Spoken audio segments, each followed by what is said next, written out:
Paulo, humingi ng pasensya sa Gawad Pasado Awards sa hindi niya pagdalo sa naturang event.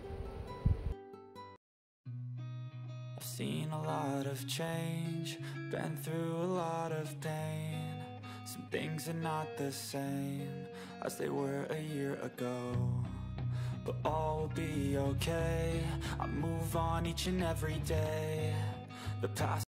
Hindi na nga naka-attend ng personal ang hunk actor at isa sa lead star ng Linlang at What's Wrong with Secretary Kim na si Paolo Avellino sa 26 Gawad Pasado Award na naganap kagabi. Busy kasi ang actor sa kanyang ibang commitment at shooting ng kanyang first movie with Kim Chiu. Nagbigay na lang ng video ang actor kung saan humihingi siya ng pasensya at umanhin sa pamunuan ng Gawad Pasado Award sa hindi niya pagdalo sa naturang event. Hinirang kasi ang actor bilang pinakapasadong actor sa telebisyon para sa hit series nilang Linlang. Parangal na ibinigay niyo sa akin, maraming salamat po. At humingi rin po ako ng pasensya at hindi rin po ako makapunta sa awards night ninyo dahil nagkataon po na may trabaho ko sa araw ng inyong parangal. Pero nais pong magpasalamat muli sa inyong lahat at nais ko rin pong gamitin itong pagkakataon para magpasalamat po sa lahat po na tumulong para mabuo ang Linlang, editors, sa lahat po ng tumulong magawa itong programang ito.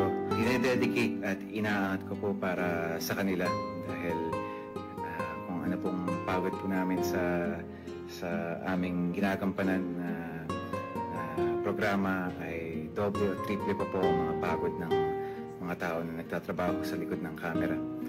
Nalungkot man ang aktor sa hindi nga niya pagdalo ng personal. Pero malaki naman ang pasasalamat niya sa mga bumubuo ng naturang parangal at ganoon din sa mga tumatangkilik sa kanilang serye. At inialay nga niya ang kanyang award sa napapabalitang jowa na si Kim Chiu at saka sa mga taong nasa likod ng kamera. Na ayon pa nga sa aktor na kung sila ay pagod, mas doble daw at triple ang pagod ng mga taong nagtatrabaho sa likod ng kamera na ang mga tinutukoy ay crew at utility people.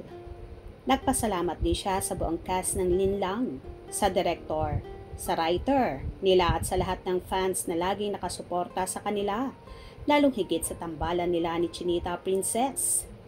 Anyway, busy na nga sila sa shooting ng kanilang unang pelikula na ipalalabas next year, ang My Love Will Make You Disappear, na malamang sa araw ng mga puso ang playdate nito.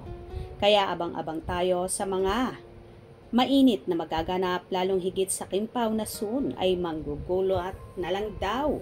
Bakit kaya? At saan kaya? Secret na malupit. Hope you enjoyed. Please subscribe for more info.